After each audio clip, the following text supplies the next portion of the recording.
We are live, we are live, we are live, we are live. Welcome to the Aftermath. The Aftermath is the day after or the 2 days after. Guys, if you click this thumbnail, please don't scroll away. Don't press the X button. If you are let's say you are a Cape Maori or a Cape Crusader who supports the All Blacks, you need to stay at this live stream. If you are a Springbok supporter that dislikes the Cape Maoris and dislike All Black supporters, you need to stay on this live stream. So, guys, welcome, welcome, welcome, welcome. There's going to be an exciting show over here. Welcome.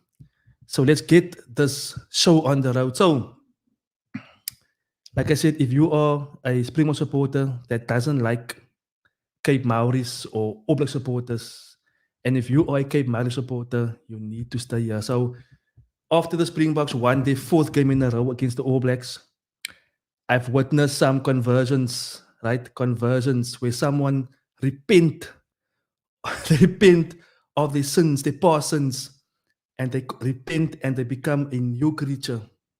Now I've seen some conversions, and tonight I want to share that conversion with you guys. Let's start off by the first one. Just bear with me. Just bear with me. This is gonna be something to share.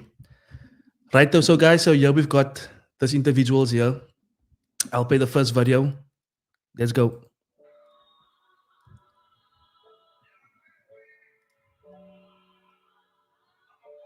Look at that.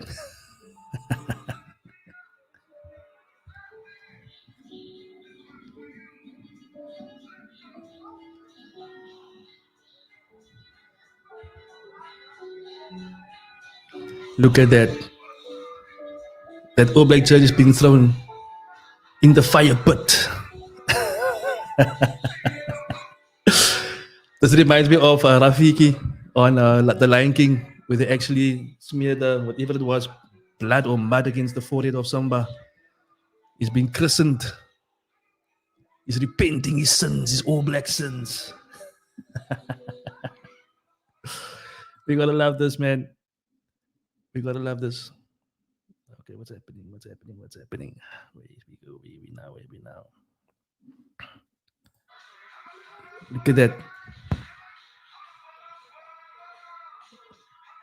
He's been given his new skin, his new life. He's being baptized in the green and gold.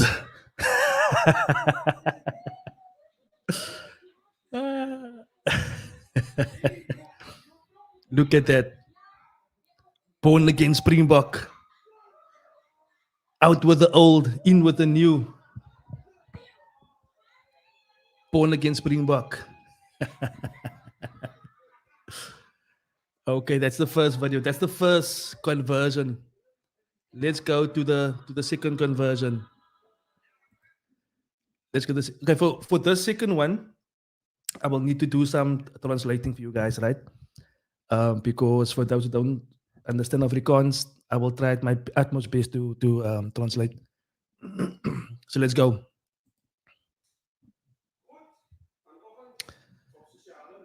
He's saying good morning this morning. He's got 5,000 followers.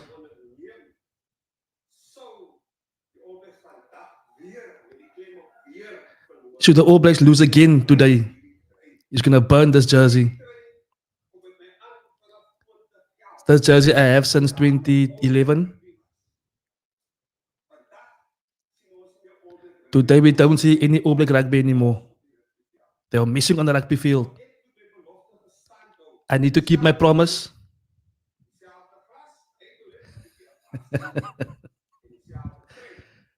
Okay, the same glass of wine is drinking and the same jersey. And he's cheering now to his new team. So he's gonna do it now. Let me do it. So it's out with the old. Now, guys, I do not recommend people burning jerseys of national teams. That is like treason. Please never ever do that. But yeah, the Cape Maoris, they are confused. And this is the outcome of it. Goodbye. I don't support you anymore. You can come with what strategy? It is over. Finish and clear. Over and out. Goodbye, All Blacks. Cheers. Cheers to the Springboks. That's funny. Let me just go to the comments. Good evening, Mo. I see you. Okay. Yeah, sorry for the bad timing, Mo. Let me just display your comment over here. Yes, so Mo, welcome, welcome. I see you started your lunch break. What ended? Sorry for that bad timing.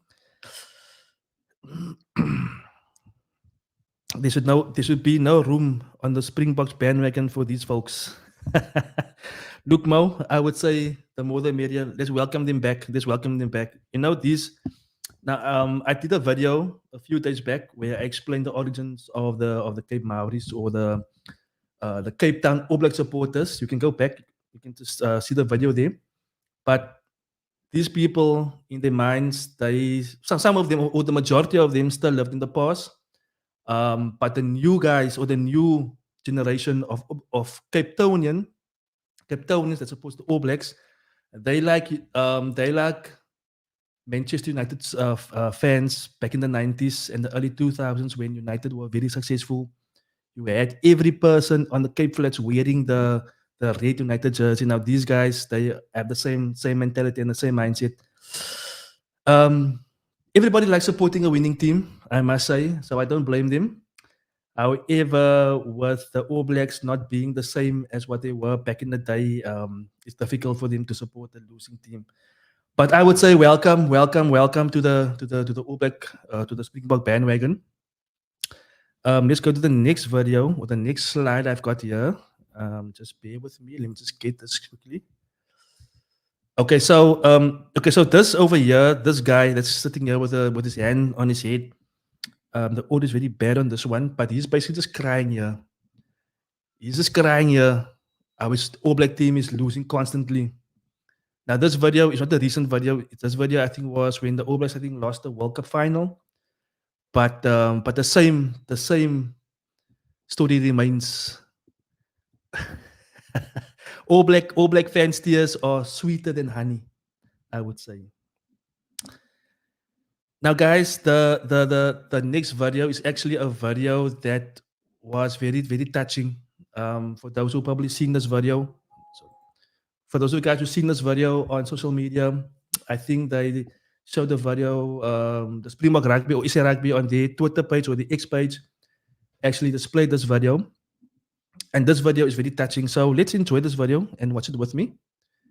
Let me just get this back here. Here we go. So yeah, let's do this. I am Trevor Heinrich, live in Cape Town, been an All Black supporter for 50 years. Look, I must take you back. There was a lot of bitterness, and probably if I needed to coin a phrase, I would say justified bitterness. Strange enough, it was any team that South Africa played against because there was no feeling of patriotism at that stage in time. And I'm not saying we were militant, but we grew up with it. Maybe a defiant attitude, which took me through a large portion of my life.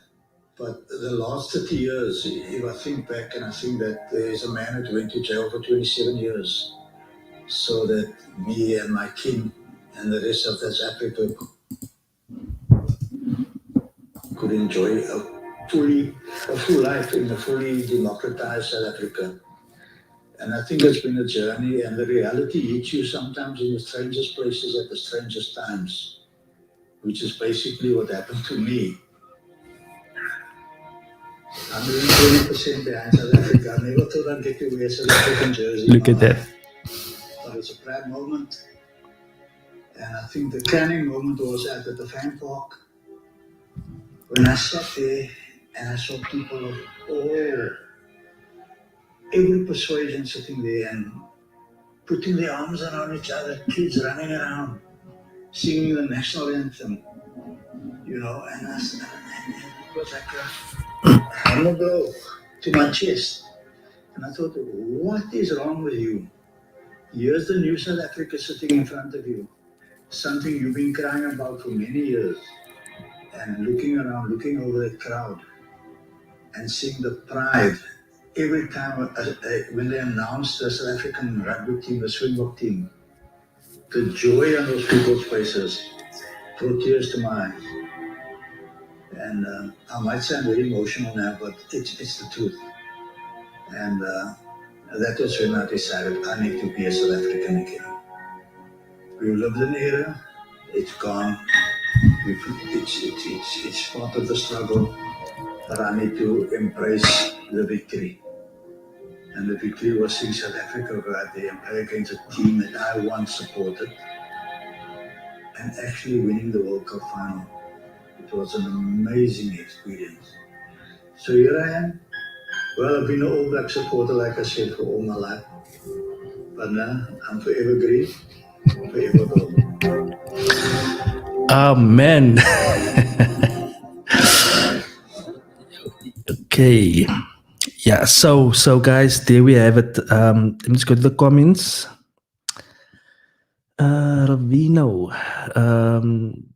Join so bietjie laat. Lekker lucky go. Yes. Yeah. Yeah, so guys, I can basically relate to the last video.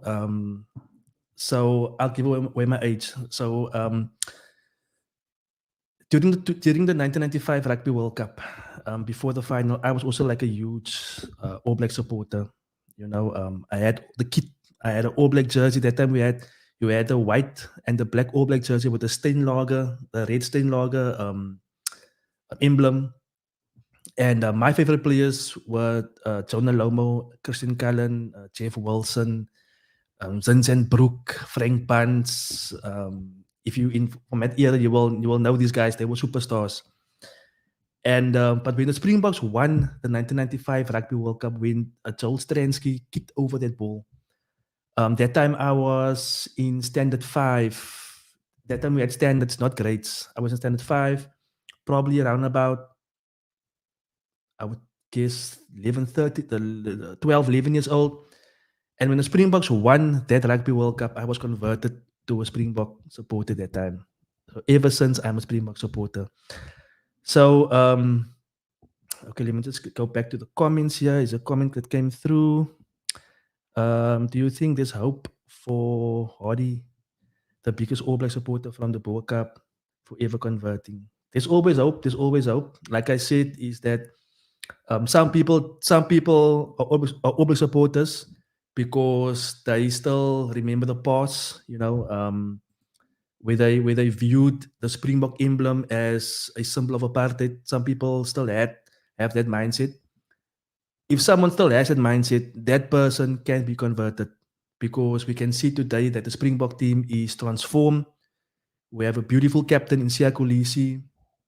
The team is transformed. We have different cultures in the Springbok team.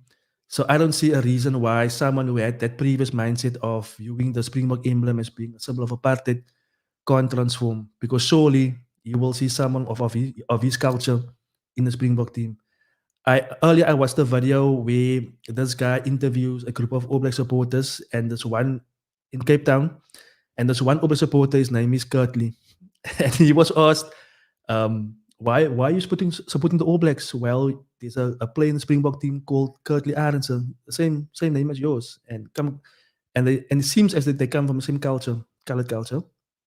But the guy says no, he likes winning rugby.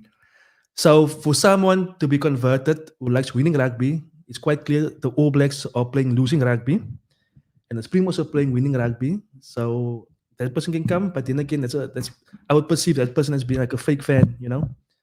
You can't just support the team when they're winning. You must also support the team while they're losing. So, guys, I want us quickly just to take a look at the player ratings quickly of the past game Saturday. Let me just quickly bring that up here. The player ratings for the Springboks. Okay, so here we go. So this is from planetrugby.com, where we have the player ratings. Okay, so if I view the ratings and I will work now from planetrugby.com and also give my opinion on their ratings. So they are rating Vali the Roo 5. Now I think Vali didn't have a very good game as his usual self. That normally happens if you weren't active for quite some time and you come in cold. But I'm sure that should Vali play the next game, he'll be better. But he's being rated a 5. You guys are welcome to comment in the comment section. I'm happy for that. I'm just quickly see the comment section. Is this a comment that came through? And to see what Jaden is saying. Nobody born after 95 should be an All Black supporter, period. And yeah, I would somewhat agree with that, 100%. Like I said, some people, they love winning teams, and it's factual that the All Blacks have been winning like dominantly for the past, I would say, 25 years. But thank you for your comment. Then Caden Moody, I think Caden Moody had a very indifferent game. He wasn't that influential on attack, and in defense he was found wanting. I don't know if it's the new system they're trying to bring in, because Jerry Flannery, he's the new defense coach. So I think that he might then obviously bring in a new system, and maybe these guys they're not used to the new system. So yeah, so Caden Moody, I would actually score him a 5 because to me it wasn't that effective. Jesse Kriel, I think Kriel had also an efficient game, bearing in mind he also had to move. But I think he had an efficient game. He's normally the guy that's the general on defense. And while you have Jesse Kriel there, you also have Lucanio M that's also waiting in the wings for his opportunity. But for the past couple of games, Kriel has been putting out a performance after performance. But I think he was efficient in this game Saturday. Damon Dialanda, obviously the man of the match, they're scoring him a 9.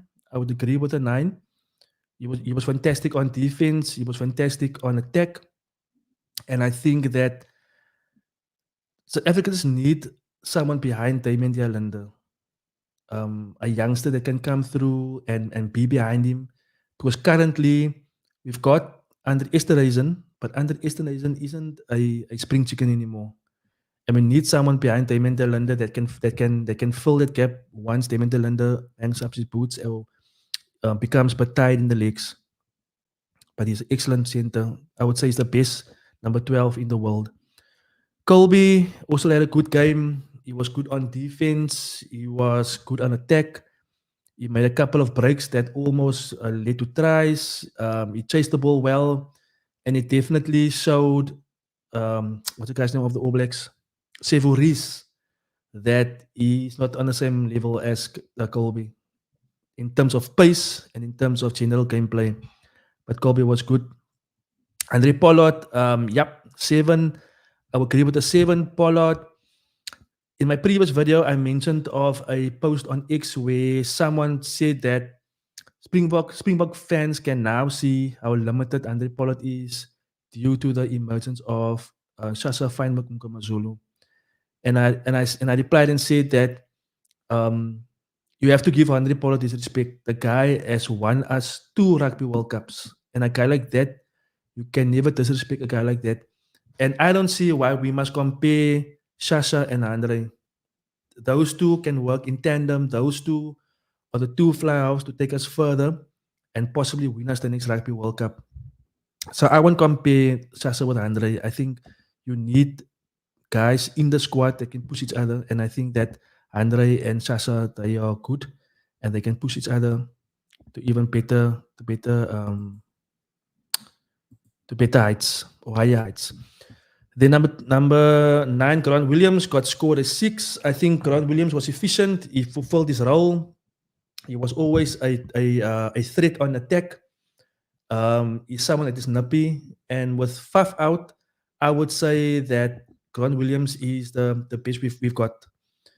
Kobus Reinach, he is a good player, but I think Kobus, his age is starting to show.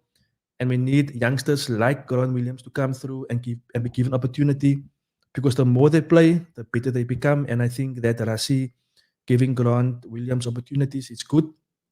Jaren Hendricks also came on. Obviously, he was out for some time. But I think with the fact that they're going to split the squad, you will probably see, excuse me, you will probably see Grant Williams with the one squad and Jaden with the other squad. Yeah, but I think the 6 is a fair score for Grant Williams. Then the back row, Jasper Visser, I see they scored him a 7. Jasper Visser, he had an industrious game. However, I must admit, we still must Dwin Vermeulen as number 8. And the Springboks, we don't have that number 8 penciled in yet. I think this, Rassie would, the way I see it, Rassie would love Jasper Visser to be the Dwin Vermeulen that we had in the previous 2 World Cups. Maybe with time, you'll become that. When players age, they become more mature in the way they assess games with more experience. Hopefully, Jasper Visser becomes that. But at the moment, I feel that he hasn't stamped his name on the number 8 jersey as yet. But he scored a 7. And I would probably have scored him a 6 because he wasn't so dominant in his carries against the All Blacks. The All Blacks lose forwards, guys. Those are youngsters. If I look at Wallace Atiti, that guy, he is a beast. He is something that the Springboks must look out for in the future. You have a guy like Adi Sevilla, who's also very strong and a very industrious player. And obviously, Sam Kane is there as well. So the All Blacks, they've got players there that can have impact. And Jasper Visser was up against these boys Saturday, and he wasn't so dominant in my opinion. Okay. And then Pieter-Steph du Toit. Yeah, Pieter-Steph du Toit will never score lower than 8, I would think. He's always, his name is probably second or third on the team sheet of the Siya Kolisi. Yeah, I would say second on the team sheet of the Siya Kolisi and Eben Etzebeth. But Pieter-Steph du Toit, he also had a very good game. You could see the battle between Pieter-Steph and Jody Barrett. There was one instance where I saw where Pieter-Steph was at the ruck, at the breakdown, and Jody actually came in and tried to clean out Pieter-Steph du Toit. And you could see the malice in that clean out.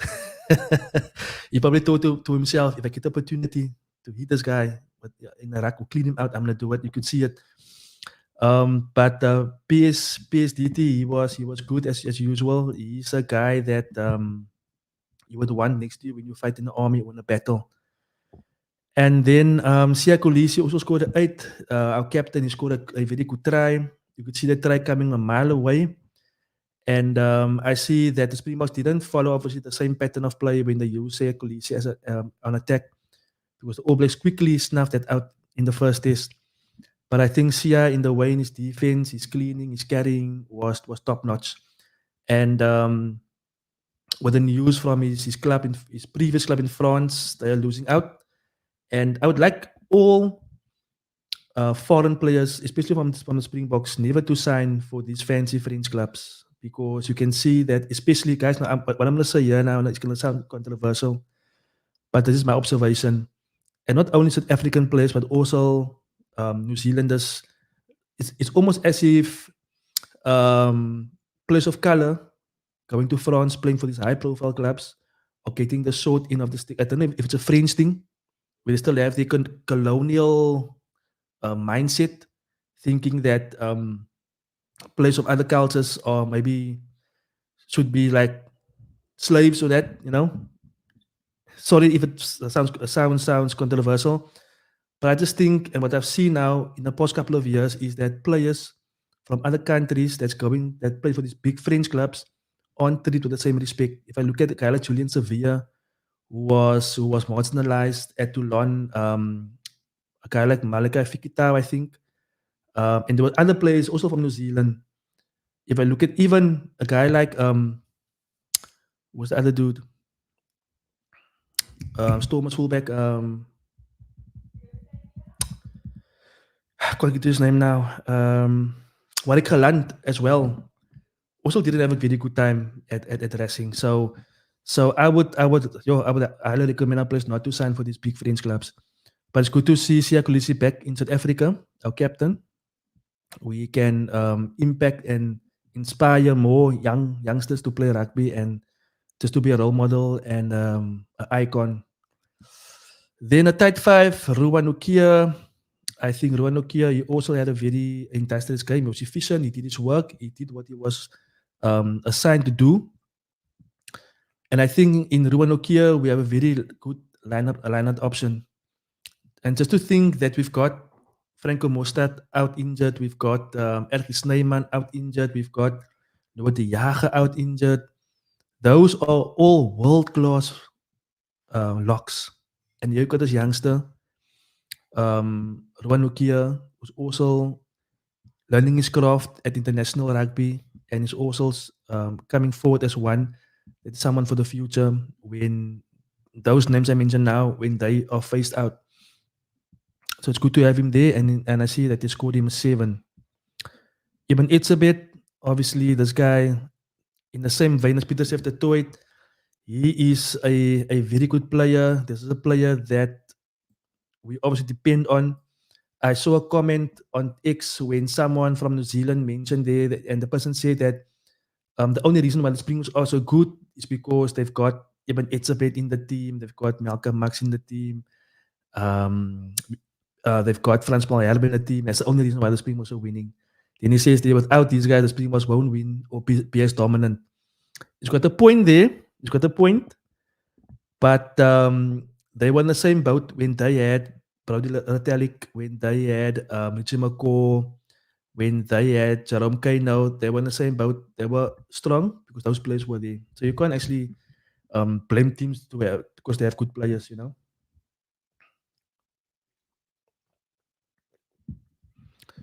All right, so Eben got scored 8. And then Frans Malherbe. Now, Frans Malherbe, he had a very interesting tussle with Tamati Williams, right? He's the young All Blacks prop, a guy that has a bright future. And New Zealand team is not that bad, guys. I've seen and if you go by each individual, you will see that those are players with extreme talent. And Tamati Williams actually gave Frans Malherbe headaches in the scrum. Yeah, he held his own. France couldn't dominate him.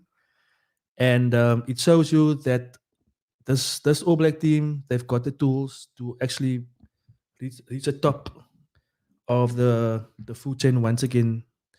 But hopefully not now, not anytime soon. Okay, they must still relax. Let the Springboks first win their 4th Rugby World Cup in a row, and then the All Blacks can start dominating again.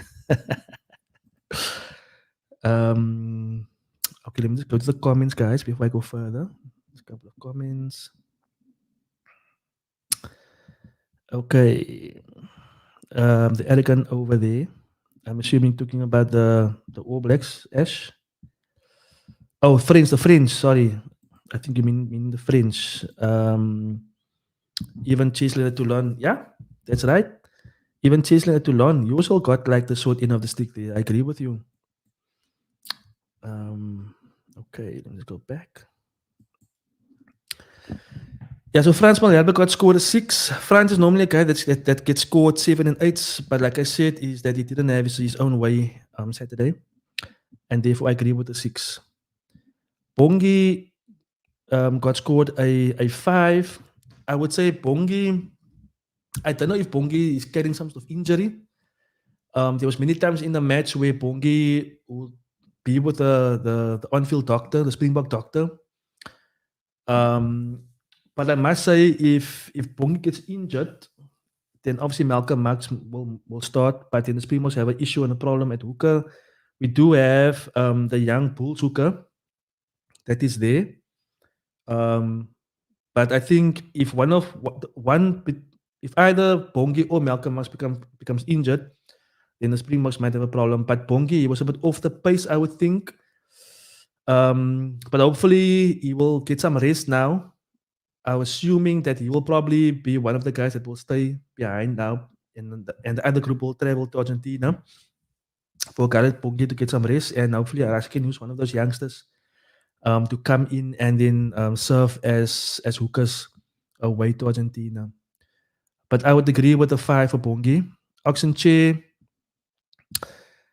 so like Frans Malherbe, Oxenche also didn't have his own way in the scrums, even though there were spots where he dominated title Lomax. I think the first scrum actually, where you could see the Springboks were actually dominating the first scrum. But in general play, Ox was very good. I can picture there was 2 breaks that he basically made and made good meters. He crossed the advantage line. He was good in defense as well. So I would fully agree with the 7 that Oxenche got for his work on the park. But guys, I am very happy with the performance of the Springboks. I just hope that that this continues. Just check quickly the comment here. Yep, the friends, that's right, Ash. Yeah, so I'm quite happy with the Springboks at the moment where we are at. I'm just concerned. I mentioned this in my review video that the Springboks, they basically played with their food Saturday. You could see that they were trying new things. But if the Springboks had to play the traditional Springbok way, traditional Springbok style, play for territory, apply the pressure, attack from turnover ball or counter attack, maybe from the halfway line up until the All Blacks try line, then the Springboks probably would have won the All Blacks by, I would say, a record score or a big hiding, 20 plus points. But to me, it felt as if the Springboks were playing with their food, man. It wasn't something that I felt very frustrated when I watched the game, because I knew that we could hammer these guys. But unfortunately, I say there's a new term being coined on social media. It's Tony Ball. But I think it's good that Ras is actually also thinking of playing a certain style. But like they said, is that if you focus on attack and you are attack minded, your defense is going to lack. And we know that the Springboks, the last 2 World Cups, the Springboks won those World Cups based on a very strong defense and a very strong kicking game. So if we're going to go now with Tony Ball and we're going to be attack minded and play an expansive game, then our defense is going to suffer, guys. And I would say that if that's the case, at least don't play Tony Ball within behind your 10-meter line. Play rather Tony Ball from a 10-meter line towards the opposition goal line. Okay, just check the comments. Okay, do you think this new style is good for the Bucks? Yeah, like I said, Ash, is that if you're gonna play this expansive style, they're gonna lack somewhere else, and they're gonna lack at the defense. And we saw it happening Saturday, where our backline's defense wasn't as tight as what it usually was. We had Keenan Moody running out of the line and missing tackles. And somewhere we're gonna miss, and we're gonna miss our defense is gonna not be as strong as what it was, I would say, during the last 2 Rugby World Cups. And that was the main thing that won us the World Cups, was our very strong defense. Let's see the other comment from Sandor. If you think our typical style would have hammered the All Blacks, you're crazy. My friend, look what happened at Twickenham. Forget about the red card that they received. Because even before that, the Springboks dominated New Zealand at Twickenham. We were basically, for the first 30 minutes, we were hammering at the try line. And that's what it is that Rassie Erasmus and his team are trying out new things. You can see they're trying out a new style of play. Okay, what is that saying here? Okay, he wants the team to be a Swiss Army knife that can switch from old school. Yep, I think that's a fair comment. That's a fair comment, and I think also it might also be the the new rules from World Rugby that came into effect. That's actually having teams being benefited, whereas that's more attack minded. I think that's also one of the reasons. But if you are the Springboks, you have a good set piece, you have a good defense, adding a little bit of attack won't hurt. But I still say is that everything happens up front. You need to dominate. You need to have a solid scrum. You need to have a solid line out. You need to dominate the breakdown. That's the only time when your backs can shine and do their thing. And also, then after that, have a very good kicking game through your scrum off and your fly off. So yeah. So our next match is obviously in 2 weeks' time against Argentina. Now Argentina is a team that we can't take lightly. If Rassi is going to send our B team to Argentina, that will be a 50-50 match, guys. I don't think that we can. Somebody just say that the Springboks will just go out there and just win Argentina. We can't say that because Argentina, they beat New Zealand in New Zealand and they hammered the Wallabies now 67-27. So if Rassi is going to send the B teams to Argentina, ourselves as being Obra supporters, we can't just bank on getting the win over there. Okay, let me just go to Sanders' comment over here. Okay, the laws and the game is changing faster and faster. Need to be expensive. Tony Ball, not a problem. Our catching was AB's also 0 tries. Okay.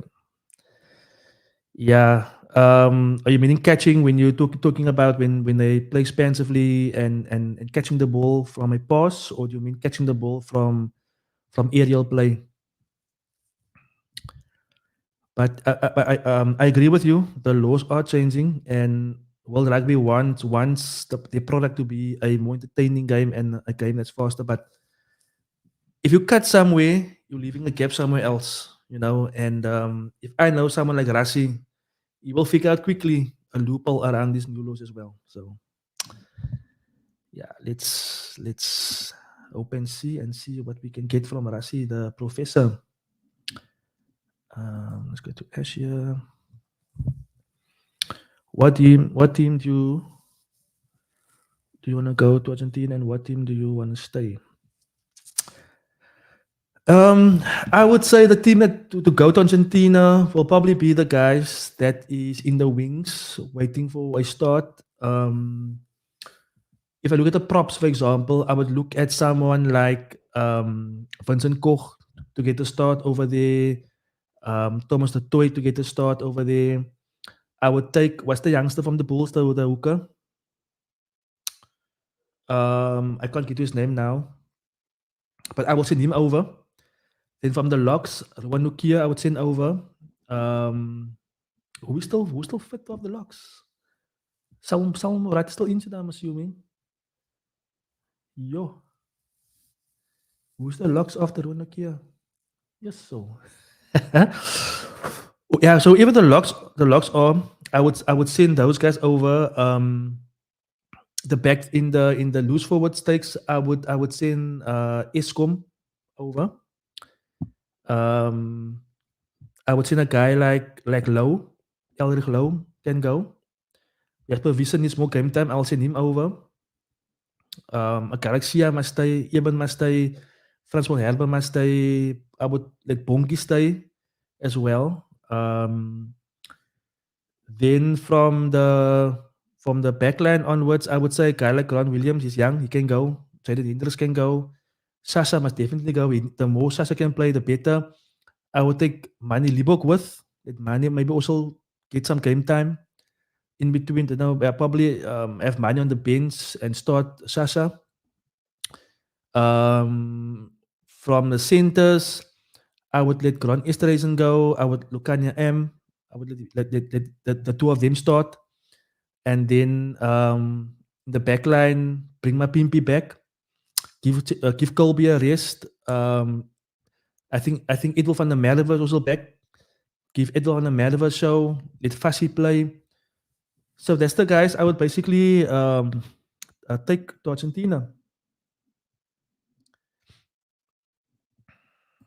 Okay, let's see. Sorry, yeah. Okay. Okay, I honestly think it was psychological against the OEBs. That's why we dropped so much. Once we actually,